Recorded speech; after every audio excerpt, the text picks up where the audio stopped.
Beaucoup de gens aussi se disent « Pourquoi faut-il s'empêcher de manger ?» Il nous l'a demandé parce que cela est bon pour nous. Allez voir n'importe quel docteur, qu'il soit croyant ou non, et demandez-lui « Est-ce que c'est bon de jeûner ?» Tous vous répondront que c'est excellent pour la santé et que c'est un lavage d'estomac, cela repose le corps, etc. Nous mangeons beaucoup trop de fois par jour. Toujours à grignoter quelque chose, le corps ne se repose jamais, l'estomac travaille tout le temps. Et vous vous demandez pourquoi il y a autant de maladies du foie, des reins, etc. Mais Dieu ne nous a pas demandé de manger autant par jour. À la base, l'être humain n'a pas besoin d'autant de repas. Le ramadan sert aussi à se mettre à la place des pauvres qui n'ont rien à manger. Pensez-vous un peu à ces gens-là, quand tous les soirs vous vous cuisinez de la viande, des plats en sauce. Vous avez soif, vous avez juste à ouvrir le robinet, alors que certains doivent marcher des kilomètres pour avoir un peu d'eau dans un puits. Quand vous mangez un bon plat, un dessert, tarte aux fruits, etc., il y a des enfants dans le monde qui seraient prêts à s'arracher un ongle pour avoir ces aliments. Le ramadan nous apprend aussi la patience, de ne pas toujours vouloir avoir tout ce qu'on veut tout de suite. Il nous fait aussi vraiment apprécier la nourriture qu'on mange, car après avoir attendu toute la journée, on apprécie ce qu'on a dans l'assiette et on ne laisse pas de reste. Car comme dit dans l'épisode 3, aujourd'hui les gens se fichent de tout, mangent dans leur voiture, etc. Le ramadan est fait pour purifier votre corps et votre esprit. Saviez-vous qu'il existe des hôpitaux qui soignent juste à partir de ça, en faisant jeûner les patients pour que le corps puisse se reposer et être dans de meilleures conditions pour se défendre des maladies.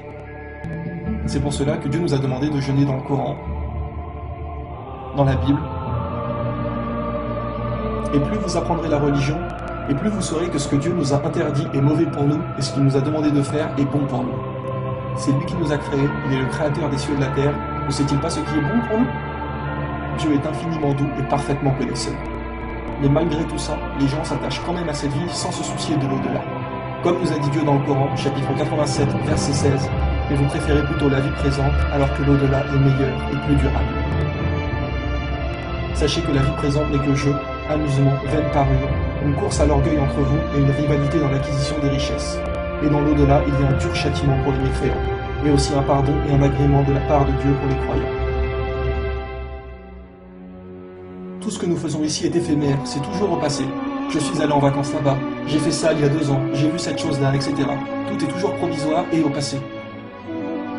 Tout ce qui vous a été donné est la jouissance éphémère de la vie d'ici-bas et sa parure. Alors que ce qui est auprès d'Allah est meilleur et plus durable. Ne comprenez-vous donc pas? Croyez-vous que les gens riches sont ceux qui sont aimés par Dieu? Oh que non, les riches sont tout autant testés que les pauvres, voire plus. Car quand on est riche, on a tendance à être fier et oublier Dieu. On se dit, c'est moi qui ai gagné cet argent, hein? On commence à prendre la grosse tête, etc. On peut se payer plein de choses comme on a les moyens. Et finalement, notre esprit est occupé à toutes ces pratiques inutiles et aux achats du matériel. Alors que les pauvres pensent beaucoup plus à Dieu et n'ont pas l'esprit occupé comme la plupart des riches qui passent leur temps dans les hôtels, dans les boutiques, etc. C'est pour cela que notre bien-aimé prophète a dit « J'ai vu beaucoup de pauvres au paradis ». Dieu nous a dit à propos des non-croyants qui se préoccupent justement que de l'argent, de faire la fête, etc. Ces gens-là aiment cette vie éphémère et laissent derrière eux un jour bien lourd.